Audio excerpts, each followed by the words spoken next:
मित्रांनो, Ladki Bahin e KYC करताना अनेक लाडक्या बहिणींची ई केवायसी चुकली आहे।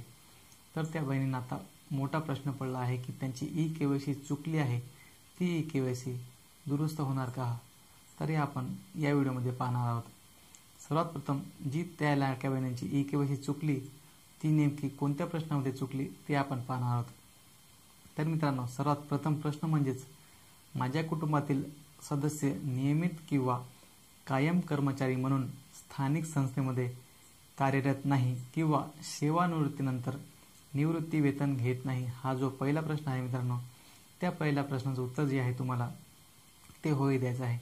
तुम्ही जर या प्रश्नाचं उत्तर नाही दिलं तर तुमची ई केवायसी समजा चुकली, कारण या प्रश्नाचं तुम्हाला उत्तर होय द्यायचं आहे। ज्या कुटुंबातील सदस्य नोकरीवर आहे किंवा कोणत्याही स्थानिक संस्थेमध्ये कार्यरत आहे किंवा सेवानिवृत्त झाल्यानंतर निवृत्ती वेतन घेत आहे त्यांना या प्रश्नाचं उत्तर नाही द्यायचं आहे।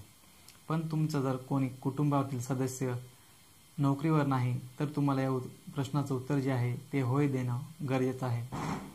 दुसरा प्रश्न जो आहे मित्रांनो, माझ्या कुटुंबातील केवळ एक विवाहित महिला व एक अविवाहित महिला योजनेचा लाभ घेत आहे, या प्रश्नाचं उत्तर सुद्धा तुम्हाला होय द्यायचं आहे। कारण जर तुम्ही या प्रश्नाचं उत्तर नाही दिलं तरी सुद्धा तुमची ई केवायसी चुकून जाईल मित्रांनो।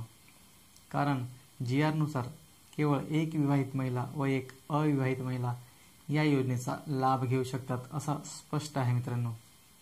तर आता अनेक महिलांना प्रश्न पडला असेल की जी आमची ई केवायसी चुकली आहे ती आता दुरुस्त होईल का? तर बहिणींनो, सध्या तरी वेबसाईटवर या दुरुस्ती करण्याचं ऑप्शन नाही आहे, पण अनेक महिलांचे जे ई केवायसी ती चुकल्यामुळे ती आता सरकारला समजून येत आहे आणि टेक्निकल जे टीम आहे ती आता लाडक्या बहीण वेबसाईटवर जे ऑप्शन आहे समजा करेक्शनचा तो आणण्याचा प्रयत्न करत आहे। जर तो प्रश्न समजा मिटला आणि करेक्शनचा ऑप्शन आलं तर आपल्या या चॅनलवर तुम्हाला तो व्हिडिओ नक्कीच भेटेल।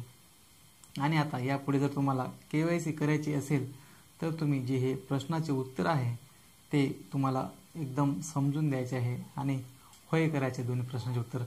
जर तुमच्या कुटुंबातील सदस्य नोकरीवर असेल तरच तुम्हाला जो पहिला प्रश्न आहे त्या प्रश्नाचं उत्तर नाही द्यायचं आहे।